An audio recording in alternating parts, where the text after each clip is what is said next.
지금 세계는 북중미 월드컵으로 굉장히 열기가 뜨거운 것 같습니다. 잘 보고 있습니까? 축구 경기를? 저는 축구에는 별로 관심이 없어가지고 저는 체육을 잘 못하게 생기지 않았습니까? 저는 공 날아오게 되면 도망칩니다. 굉장히 이 축구하고는 좀 이렇게 멀리 떨어져 가지고 살고 있는데, 그래도 이 월드컵 이때는 나름 축구를 좀 챙겨보려고 합니다. 우리 대한민국 이 국가대표팀도 이번에 이렇게 북중미 월드컵에 참석했잖아요. 진출했습니다. 우리 모두가 기대했지요. 32강은 오를 것이다. 그런데 정말 안타깝게도 탈락했습니다. 여러분, 대한민국 국민들이 얼마나 그 장면을 보면서 마음이 무거웠을까, 그런 생각이 좀 들었어요. 왜냐하면 전문가들이 그런 말 많이 했어요. 한국이 마주하게 되는 그 나라들은 멕시코를 제외하게 되면 우리보다 실력이 낮은 나라들이다. 그래서 우리가 조 1위는 안 되더라도 2위로는 32강에 들어갈 수 있다라고 다 내다봤어요. 그런 걸 가리켜서 믿음이라고 해요. 기대했지요. 근데 결과가 우리가 원하던 그 믿음의 바람대로 이루어지지 못했지요. 자, 그렇게 되자 전문가들이 라디오에 출연해가지고 이런 말 하더라고요. 그 원인에 대해서 이야기하는데 저는 잘 모르니까 그냥 그분들이 하는 말을 들을 뿐이에요. 운전하면서 들었습니다. 한국 그 국가대표팀이 가지고 있는 실력은 참 나름 얼마든지 32강에 올라갈 수 있는 그런 실력인데 감독이 좀 무능했다라면서 아주 질책하는 것을 제가 들었습니다.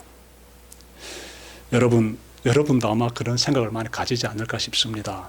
많이 아쉬워하게 되고, 그리고 믿음이 무너지게 되는 그러한 안타까운 심정도 느끼게 되고, 감독의 그러한 무능함에 대해서도 생각하게 되고, 그래서 우리 이러한 모습들을 보면서 좀 믿음에 대해서 생각해 봅시다. 믿음에 대해서. 만약에 대한민국이 마주하게 되는 그 팀들이, 즉 국가대표팀들이 피파 랭킹 1위, 2위, 3위에 들어가는 나라들이었다라게 되면은, 그러면 우리나라가 32강에 올라갈 거야 라고 믿게 될까요? 믿지 않지요. 워낙 강한 팀들과 이렇게 축구를 한다라게 되면은 32강 올라가기 어렵겠다라고 우리가 지레 다 이렇게 짐작하게 되지요. 그래서 믿음을 가지지 않게 됩니다. 여러분, 우리가 가지고 있는 하나님에 대한 믿음도 마찬가지지요. 제가 이렇게 여러분들에게 믿음에 대해서 이렇게 전해드리고자 하는데, 믿음이라는 것이 어떻게 생겨나게 되는가 살펴보니까 지식이 있을 때 믿음이 생기네요. 다시 말씀드릴까요? 무턱대고 믿는 것을 가리켜서 망상이라고 합니다. 망상, 그건 망상이야. 하지만 합당한 지식이 토대가 되었을 때에는 그때부터는 믿음이 생기게 되지요. 지식과 믿음이 굉장한 긴밀한 연관관계 속에 있습니다. 그래서 하나님에 대한 믿음도요, 하나님에 대한 지식과 굉장히 연관되어 있습니다. 성경에 기록되어 있는 하나님의 말씀에 대해서 내가 어느 만큼 알고 있느냐에 따라서 믿음의 깊이가 달라지게 됩니다. 이걸 우리가 좀 기억했으면 좋겠는데, 히브리서 11장 1절 보게 되면 믿음의 본질에 대해서 이렇게 말씀합니다. 믿음이란 보이지 않는 것의 증거다라고 하는데, 그 앞에 보게 되면 바라는 것의 실상이요라고 말합니다. 그래서 바라는 것의 실상이고, 그리고 보이지 않는 것의 증거가 믿음이다. 이렇게 믿음의 본질에 대해서 말씀하고 있고요. 그리고 로마서 10장 17절에서는 믿음은 들음에서 나고 들음은 예수 그리스도로부터 비롯된다, 이렇게 말씀하고 있습니다. 정리하게 되면 무슨 내용인가 하면, 성경에 대하여서, 즉 성경이 하고 있는 말씀이 예수 그리스도에 관한 것이 아닙니까? 그래서 예수님에 대해서 성경을 통해서 깨달아가는 사람이, 그 사람이 하나님에 대해서, 보이지 않는 하나님에 대해서 믿게 된다는 것이에요. 그리고 그분께서 나에게 구원을 베풀어 주실 것이라는 보이지는 않지만 존재하시는 그 하나님께서 내가 바라는 것을 반드시 이루어 주신다는 그 믿음을 가지게 되는 거예요. 그러므로 이 믿음이라는 것은 이 성경의 지식과 굉장히 연관되어 있습니다. 세상에서도 마찬가지지요. 상대 팀의 실력을 알았을 때, 그 지식이 있을 때 그때부터 우리가 32강 올라갈 수 있다, 아니면 올라가기 어렵다라는 그러한 믿음을 가질 수 있듯이 성경에 대해서도 우리가 잘 알 때, 지식을 가질 때 우리 믿음이 견고해지는 거예요. 이 믿음이 저절로 생기는 것이 아니라고요. 저는 그것이 제일 안타깝습니다. 저절로 생긴다고 생각하는 것 같아요. 가끔씩 교회 안 나가도 믿음이 유지된다라고 그렇게 스스로 확신하는 것 같습니다. 안 그래요. 안 그래요. 우리는 쉽게 망각하기도 하지요. 그리고 하나님의 말씀에 대해서 계속 깨달아가는 노력이 절실히 필요하지 않습니까? 그것이 우리 믿음을 지켜가는 길이지요. 여러분의 믿음이 반석과 같기를 바랍니다. 반석. 예. 여러분 모두가 그런 든든한 견고한 그런 믿음의 사람 되기를 바랍니다. 오늘 이 시간 빌어가지고 오늘 선포되는 말씀을 통해 가지고 여러분들의 믿음이, 그리고 저의 믿음이 반석과 같기를 바랍니다. 우리 모두 그런 믿음의 사람 되기를 바람으로써 말씀 가운데 임하길 바랍니다. 여러분, 하나님에 대한 지식과 그 지식에 근거한 그 믿음은 인간만이 가지고 있을까요?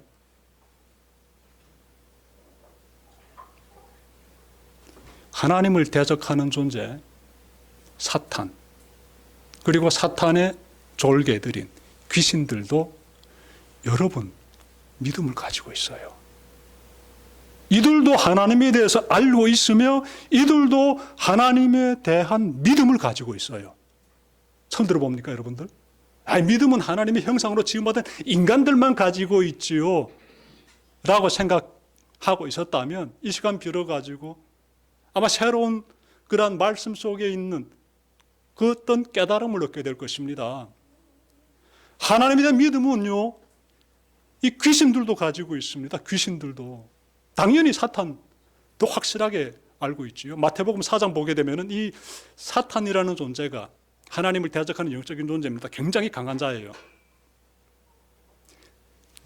이 사탄이 예수님에게 탁 접근해가지고 시험하는데 내가 만일 하나님의 아들이면 이라고 말해요. 내가 만일 하나님의 아들이면 이 돌덩어리를 가지고 떡덩어리 되게 해라. 내가 만일 하나님의 아들이면 저 높은 성전 꼭대기에서 아래로 떨어져라. 그러면 천사들이 너를 딱 받들어 줄 것이다. 마치도 이 사탄은 나는 내가 하나님의 아들인지 아닌지 잘 모르겠다. 내가 만약 하나님의 아들이라면 이러한 기적들을 행함으로써 나에게 하나님의 아들이심을 보여달라. 이렇게 접근하고 있어요. 그때 예수님께서 어떻게 말씀하시는가 하면 하나님의 말씀으로서 사람은 떡으로 사는 게 아니야. 사람은 하나님의 말씀으로 살아야 돼 라면서, 하나님을 또한 시험하면 안 돼 라면서 이 사탄의 시험들을 각각 물리치십니다. 그러면 이 사탄은 과연 예수님이 하나님의 아들이심을, 즉 굉장한 주제예요. 이것은 그러한 예수님에 대하여서 그 하나님의 그 구원의 역사에서 하나님의 아들이 이 땅에 오셨다는 이 부분은 정말 설명하자면 방대한 양이에요. 함축하게 되면 그렇게 됩니다. 내가 하나님의 아들이면. 그 부분에 대해서 사탄이 몰랐느냐? 너무너무 잘 알고 있어요. 여러분, 마태복음 8장 29절 보게 되면은 이런 말씀이 나와요. 하나님의 아들이여 우리가 당신과 무슨 상관이 있나이까? 때가 이르기 전에 우리를 괴롭게 하려고 여기 오셨나이까? 이게 누가 한 말인 줄 압니까? 이 귀신이 한 말이에요. 귀신이 예수님을 딱 대면하자 하나님의 아들이여라고 말합니다. 예수가 하나님의 아들임을 아는 거예요. 그런데 이어지는 내용은 더 놀랍습니다. 아직 때가 되지 않았는데 왜 우리를 괴롭히려고 왔습니까? 라는 거예요. 이것이 무엇을 담고 있는가 하면 귀신도 예수님이 하나님의 아들, 신적인 존재임을 정확히 알고 있다라는 것이고, 귀신들이 알고 있다면 귀신들이 우두머리인 사탄은 너무너무 더 정확히 잘 알고 있는 것이죠. 그러면서도 아까 모르는 것처럼 만일이면은 이라고 시험했던 것이고요. 두 번째로 뭘 보게 되는가 하면, 아니 귀신이 지금 종말론적인 믿음을 가지고 있어요. 세상 끝날이게 되면은요, 하나님의 심판이 임합니다. 성경이 매우 강조하는 내용이에요. 세상 끝날에는 하나님의 심판이 딱 임하게 되는데, 그 심판의 그날에 이 영적인 존재들은요, 심판받아가지고 멸망당하게 되는데, 이 부분을 귀신이 언급하고 있어요, 예수님께. 그러면서 아직 때가 안 됐는데 왜 와가지고 날 괴롭히려고 합니까? 이렇게 말하고 있는 것이에요. 그러면 귀신이 가지고 있는 믿음이 무슨 믿음이다? 종말론적인 믿음이에요. 귀신도 하나님에 대해서 나름 알고 있으며, 귀신도 그 알고 있는 지식을 토대로 해서 나름의 믿음을 가지고 있어요, 여러분. 하나님을 형상 지음받은 우리만이 믿음 가지고 있다, 이거 아니에요. 우리가 세상을 잘 보면서, 영적인 세계도 잘 관찰하면서 그렇게 우리는 살아가야 돼요. 중요한 것은 이 귀신들, 이 영적인 존재들은요, 믿음을 가지고 있지만 끝까지 하나님을 대적합니다. 우리가 가지고 있는 믿음하고는 완전히 상반돼요. 끝까지 하나님을 대적해요. 그걸 항상 여러분들이 먼저 마음에 잘 기억하시길 바랍니다. 자, 지금까지 믿음의 본질과 믿음의 기원, 그리고 예수님을 믿는 우리가 가지고 있는 믿음의 내용과 사탄과 귀신도 가지고 있는 믿음의 내용들에 대해서 제가 전해드렸습니다. 자, 이제부터 믿음이 가지고 있는 매우 중요한 결과에 대해서 좀 살펴보겠습니다. 결과. 믿음이 가지고 있는 매우 중요한 결과가 있습니다. 믿음에는 반드시 행위라는 결과가 따라야 됩니다. 당신이 믿고 있느냐? 말로는 안 돼. 정말 당신이 믿고 있으면 그 믿음을 반드시 검증해라, 보여주라, 우리에게. 반드시 그렇게 되어 있습니다. 믿음은 반드시 결과를 전제로 한다. 마음에 잘 새기시길 바랍니다. 그러므로 여러분들께서 말로만, 입술로만 나 예수 믿습니다, 그런 말 100번, 1000번 해보십시오. 다 무용지물이에요. 하나님의 심판 앞에서 구원받는 진짜 그 믿음은요, 말로써 이루어지는 것이 아니라 행위로서 반드시 이루어지게 됩니다. 행위로서. 17세기 위대한 경건주의자이자 제2의 종교개혁자로 불리는 필립 야콥 슈페너라는 사람이 있는데 아주 훌륭한 사람이에요. 이 사람은 제2의 종교개혁자라게 되면 마틴 루터와 같은 인물이다라는 거예요. 이 사람이 예수 믿고 구원받았다고 말은 하면서 행위가 따르지 않는 사람들을 향해서 이렇게 질타했습니다. 제가 그대로 인용할게요. 사람으로 하여금 인간의 망상을 구원이라고 확신시키는 것은 그 어떤 것보다 더 끔찍한 사탄의 속임수입니다.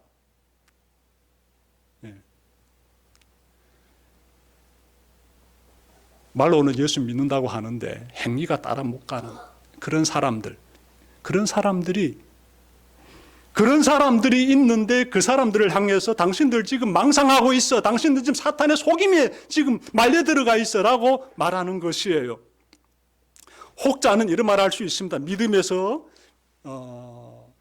우리가 구원받는다라는 말을 하면서 행위가 그렇게 중요한 건 아니다 라고 혹자는 목소리를 높이기도 합니다.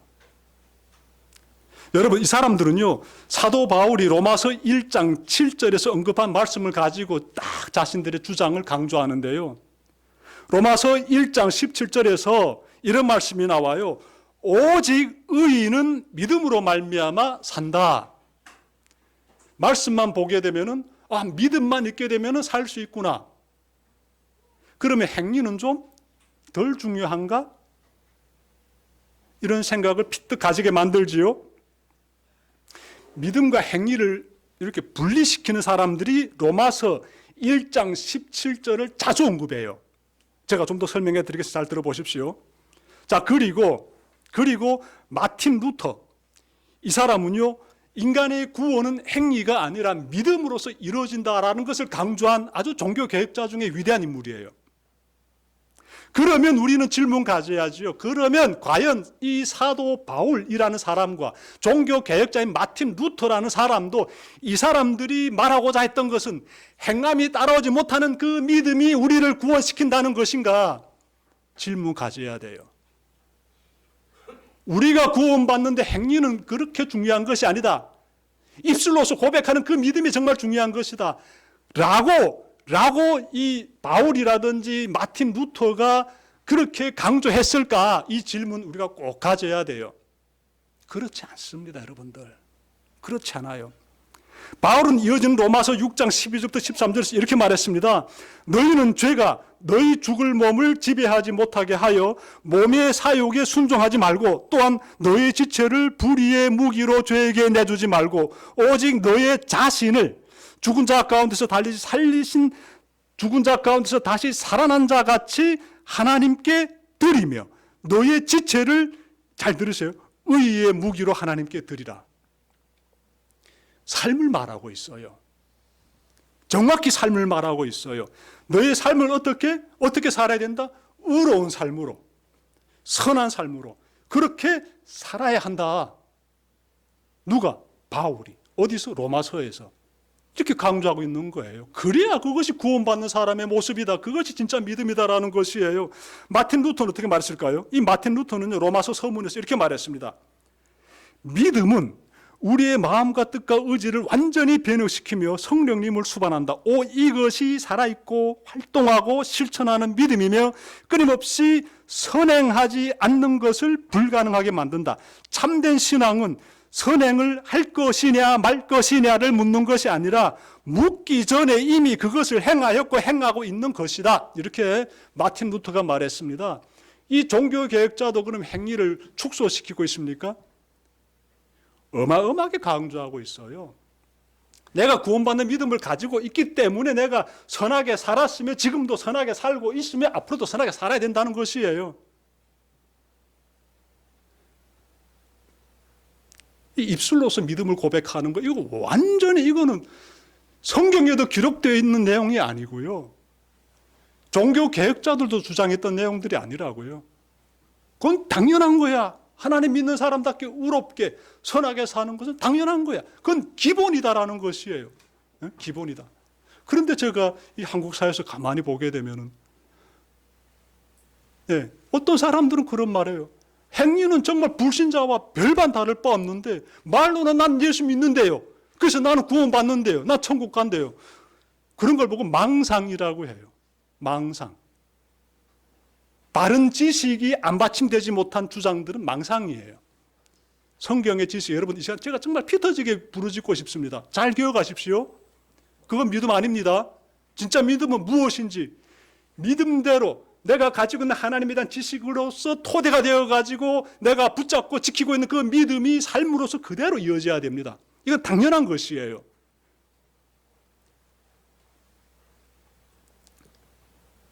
오늘 본문인 요한일서 5장 4절 보십시오. 하나님 맥에서 태어난 사람은 다 세상을 이기기 때문입니다. 세상을 이긴 승리는 이것이니 곧 우리의 믿음입니다. 삶을 강조하고 있지 않습니까? 그런데 이 삶이 어떤 삶입니까? 격전장이에요. 격전장. 보십시오. 여기 보게 되면은 승리, 이기다 이런 단어들이 나와요. 이 전쟁터지요. 그러면 전쟁터.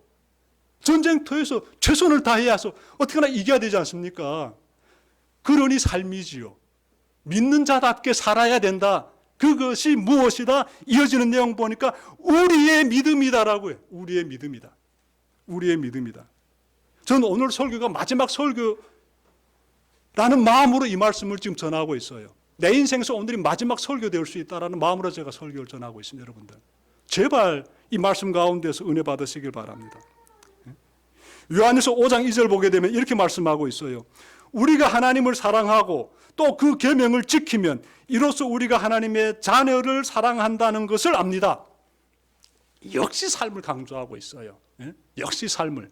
하나님을 사랑하고 계명을 지킨다는 것은 삶이에요. 입술로만 이렇게 하는 게 아니라고요. 삶이 어마어마하게 강조되고 있어요. 이러한 행위가 있을 때 진정으로 당신은 하나님 믿는 사람이네요 라는 평가를 받게 되는 것이에요. 마태복음 13장 보게 되면 예수님께서요, 씨 뿌리는 자를 비유로서 매우 중요한 가르침을 주십니다. 내용이 길어요. 제가 그냥 줄여가지고 핵심만 말씀드릴게요. 무슨 말씀하고 있는가 하면, 이 씨를 뿌린 자, 이 사람이 밭에 씨를 뿌려가지고 수확을 얻게 되는데 어떤 사람은 100배, 60배, 30배 결실을 맺는다 라는 것이 핵심이에요. 무슨 말씀인가 하면 결실은 삶이에요. 이 복음을 내 마음 가운데 받아들여가지고 복음의 삶을 살아냈을 때 100배, 60배, 30배 이러한 복을 받아내는 그 귀한 결실의 삶을 살아라라고 예수님께서 지금 마태복음 13장에서 말씀하고 있는 것입니다. 이런 삶을 사는 여러분들 되시길 저는 바랍니다. 풍성한 결실을 맺는 삶이지요. 여러분, 우리가 하나님의 말씀에 근거한 그 구원의 믿음 가지고 하나님과 동행하려고 할 때, 그 길이 순탄치 않다. 그 삶의 자리가 전쟁터와 같다. 라고 지금 성경 말씀하고 있지요. 그러면 누구와 전쟁합니까? 당연히 사탄이지요. 우리가 하나님과 동행하려고 하니까 이 영적인 존재 사탄이 있잖아요. 어떻게 하나 우리가 하나님과 동행하지 못하고 떨어지도록 우리가 주저앉고 그분의 그 함께 동행하는 자리에서 떨어져 나오게 만들기 위해서 사탄이 정말 발악합니다. 정말 영악하게 발악해요. 우는 사자처럼 우리를 공격하려고 합니다. 우는 사자처럼. 그러니 그저 무방비 상태로 그냥 내 생각에 빠져가지고 살게 되면 그냥 사자밥이 되는 거예요. 이것이 무슨 말인가? 하나님과 동행하지 못하게 된다는 것이에요. 하나님과 동행할 수 있는 삶을 살아야 되지 않습니까? 그것이 우리에게 가장 중요한 인생의 목적이에요. 이 목적이 없으면요, 삶이 굉장히 허무해지게 되고 후회하게 되고 내가 왜 이렇게 살았지? 가슴치게 됩니다. 그러니까 하나님과 동행하는 삶을 살기 위해서는 사탄이 공격을 물리쳐야지요. 그 길은 다른 길이 없어요. 사탄이 어떻게 공격하느냐? 세 가지 말씀드리겠습니다. 가장 먼저 사탄은요, 그러니까 물리적인 공격을 해요. 물리적인 공격. 우리의 몸을 칩니다. 사탄이 쳐요. 병들게 만들고요.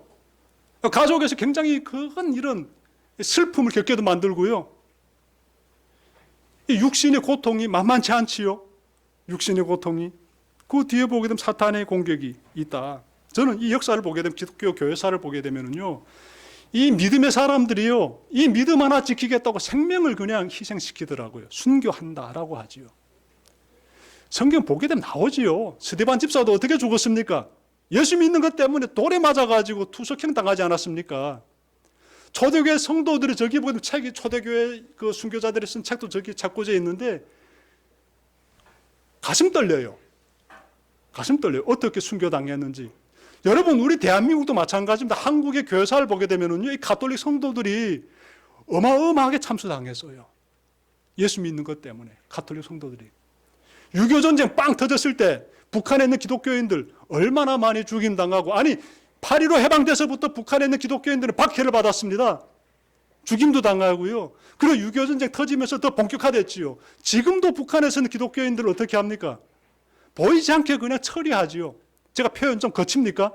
그냥 좋게 말하면 보이지 않게 그들을 비공개 처형한다든지, 아니면 정치만 관리소 보내가지고 죽을 때까지 못 나오게 만들고, 정말 강제 노역으로서 그 사람들의 고혈을 빠른다고 그러고 있지 않습니까?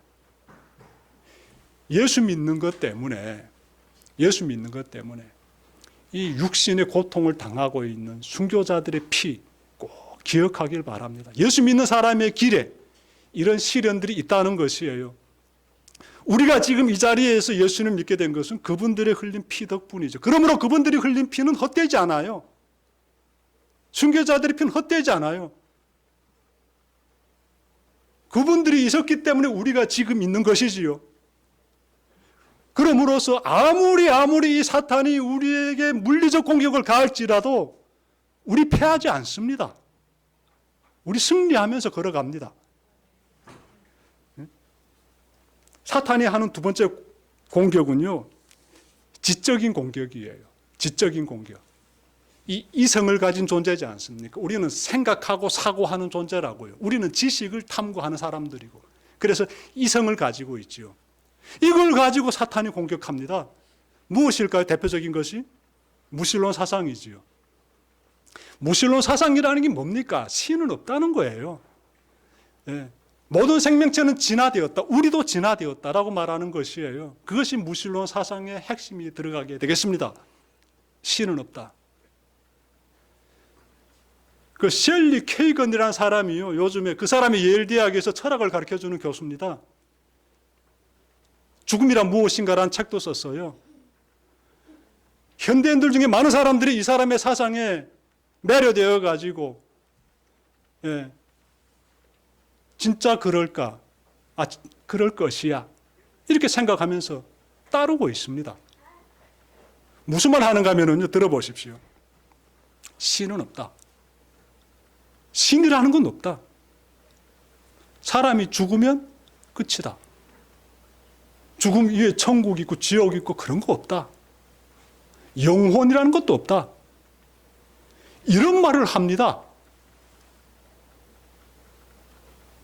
저는 그 사람의 주장을 보면서 그런 걸 가르쳐서 주장이라고 해요. 그 진리가 아니거든요. 주장이라고 해요. 그 나름 논리를 펼친다. 철학자니까 말을 얼마나 많이 하겠습니까? 미사역을 쫙 붙여가지고 제가 책을 봤어요. 저는 그런 생각이 듭니다. 아니, 당신은 지금 살아있는 존재다. 그리고 이 땅에서 죽었다 살아난 사람. 성경에는 몇 사람이 나오지만 부활하신 분은 예수님 혼자시지요. 난 어떤 말 하고 싶은가 하면요, 이 셜리 케이건 이 철학자에게 현대 사람들의 이 지성을 지금 어마어마한 영향을 주면서 하나님으로부터 떠나게 만드는 이 사람을 보면서 저는 이런 질문 가지게 됩니다. 죽은 다음에 뭐가 있는지 당신이 어떻게 알아? 신이 있는지 없는지 당신이 어떻게 알아? 당신 말도 하나의 주장이야. 당신 죽어가지고 실제 처음에서 진짜 없다는 걸 알았으면 당신 말을 내가 믿을 수 있어. 당신도 하나의 주장을 하고 있어. 믿을 수가 없다, 나는.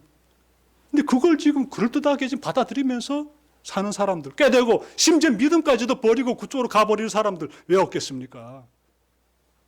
저는 그런 거 볼 때마다 정말 이 지적으로 우리의 믿음을 공격하는 이 어둠의 세력, 이 사탄의 힘을 느낍니다. 여러분, 하나님 살아계십니다. 그분 살아계십니다. 그분이 엄청난 분이세요. 굉장한 분이고요. 인간들은 지금 그 하나님의 창조의 세계를 찾아가다가 지금 계속 찾아가면서 예전에 했던 주장들을 계속 변형시키고 있습니다. 아, 이런 줄 했더니 그거 아니네. 제가 공부할 때까지만 해도요, 교과서에서 써놓고 학생들을 앉혀놓고 뭘 가르쳐줬는가 하면 인간의 진화의 시작이 아메바다라고 했습니다. 아메바. 현미경으로 보게 되면 보이는 그 제일 정말 작은 그런 생명체지요. 그런데 지금 과학자들이요, 이 아메바가 가지고 있는 이 정보가 있는데 이 어마어마하대요. 굉장히 어마어마하대요. 그러면 그 많은 정보는 어디서 왔느냐? 그 저절로 생겼느냐? 말 못합니다. 어디서 왔겠습니까? 하나님이 설계자신데 다 하나님부터 왔어요. 하나님부터. 세상에 이런 그럴듯한 철학자들이 말하는 기타 등등 하나님 믿지 말아라, 과학이 다 설명한다, 이런 말들 여러분들 믿음 흔들리지 마시길 바랍니다. 야, 끝으로 우리가 이 감각적 유혹을 봐야 돼요. 이 사탄이 지금 굉장히 많이 사용하고 있는 무기인데 감각적 유혹이에요. 우리는 감각을 지닌 존재입니다. 인간은 오감을 가지고 있지요. 여기에 하나 영적인 감각까지 보태면 육감이 되겠습니다만은 어쨌든 기본적으로 인간은 감각을 가지고 살아가는 존재입니다. 이 감각을 건드려 가지고 우리의 믿음을 무너뜨리려고 한다. 누가? 사탄이. 잘 성찰해야 됩니다, 여러분들. 잘 성찰해야 돼요. 육신의 정욕, 안목의 정욕, 이생의 자랑, 이런 걸 통해서 우리 욕망을 자극하고요. 그리고 편리함, 성공, 돈, 쾌락, 음란, 성욕, 앞세워가지고 믿음보다 세상을 더 사랑하게 만듭니다. 이러한 공격이 무서운 이유가 있어요. 여러분, 차라리 물리적 박해가 확 임하게 되면 우리가 각성해가지고 기도드리면서 이겨내려고 하지요. 하지만 이런 감각적 박해, 감각적 공격이 개시되게 되면 그냥 잠자듯이 무방비 상태로 당하게 됩니다. 스며 들어오는 거예요. 대처 잘 못하게 됩니다. 그래서 무너지게 돼요. 믿음 잃어버리게 됩니다. 믿음 잃어버리게 돼요. 바울의 동역자인 데마라는 사람 기억해 보십시오. 데마. 디모데후서 4장 10절 보게 되면 이 데마라는 사람은요, 바울과 함께 동행했던 동역자입니다. 그런데 이 사람이 세상을 사랑해가지고 바울을 떠납니다.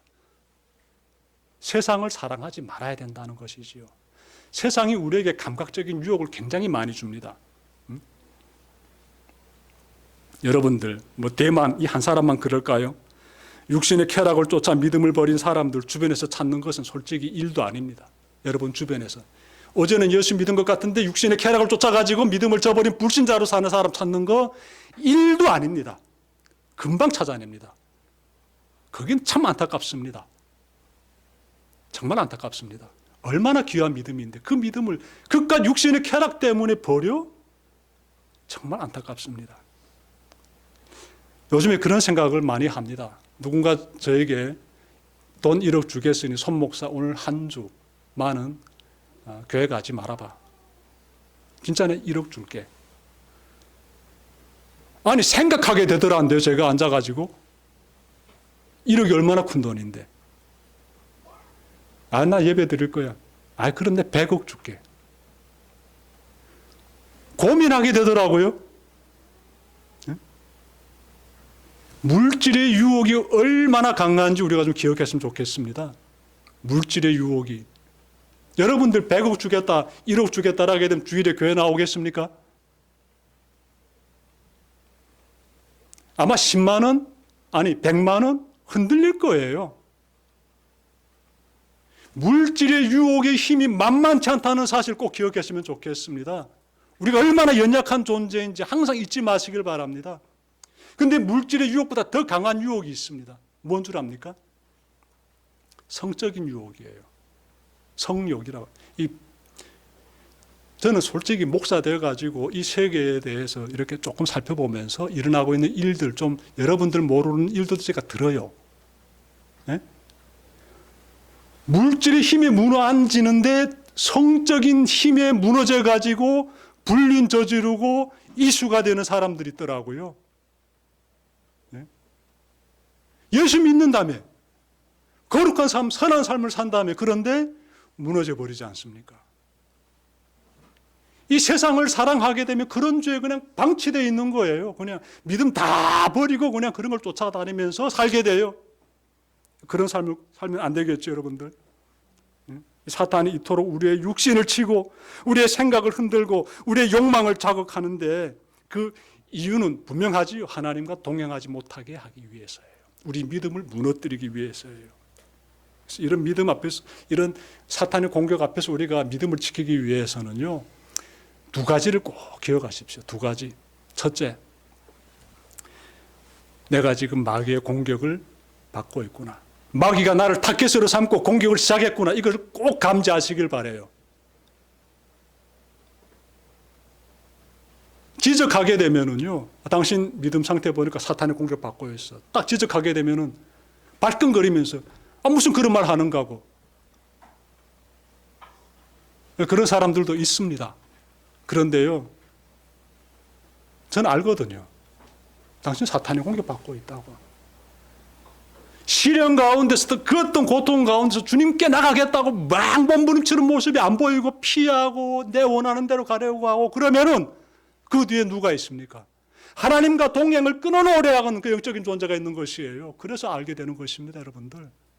어떤 시련 가운데서도 여러분들 예배의 자리로 내가 나아가고자 하는데 주님 뜻대로 의롭게 살고 선하게 살고 그 길로 가려고 하는데 자꾸 마음 가운데서 그렇게 하지 말라는 그 부추기는 힘이 있을 때, 유혹이 있을 때, 사탄이 지금 나를 공격의 타겟으로 삼았구나. 꼭 기억하시길 바랍니다. 두 번째로요, 이 두 번째가 정말 중요합니다. 제일 중요해요. 무엇인가 하면 사탄의 공격이 감지되었을 때 여러분들 어떻게 하면 된다? 하나님께 무조건 구하십시오. 날 도와달라고 매달리십시오. 그러면 하나님께서 도와주십니다. 왜냐하면 우리는 그분의 자녀이기 때문에 그래요. 우리 정체성은요, 우리는 그분의 아들이고 딸이에요. 그러니 당연히 아버지가 자식을 도와줘야죠. 건져줘야죠. 그래서 그 아버지가 우리를 건져주기 위해서 생명까지 바치지 않았습니까? 십자가에서 승리를 보이셨잖아요.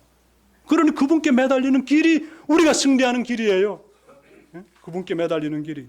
이런 때는 우리가 좀 힘차게 아멘 했으면 좋겠는데 제가 강조 안에 그런지 우리 교회는 조용합니다. 여러분 보십시오. 오늘 본문에서도 하나님에게서 태어난 사람은 세상을 이긴다. 하나님에게서 태어났다는 게 뭡니까? 그럼 내가 하나님 자녀이지 않습니까? 저에게서 태어난 사람이 저의 아들인 것처럼, 저의 딸인 것처럼 하나님에서 태어난 사람이 하나님의 자녀지요. 안 그렇습니까? 그러니 그 아버지께 매달립시다. 날 도와달라고. 예? 기억합시다. 예수님은 이미 십자가 부활로 사탄의 권세를 이기셨습니다. 그러므로 우리의 승리는 내 능력에 있지 않고 승리하신 예수님 안에 거하는 데 있습니다. 믿음이 흔들릴 때마다 더욱 주님을 어떻게 찾으시길 바랍니다. 주님 제 믿음 지켜주십시오. 사탄의 공격부터 나를 어떻게 지켜보호해 주십시오. 승리하는 자 되게 해주십시오. 이렇게 기도드리는 여러분들 되시길 바랍니다. 기도드립시다.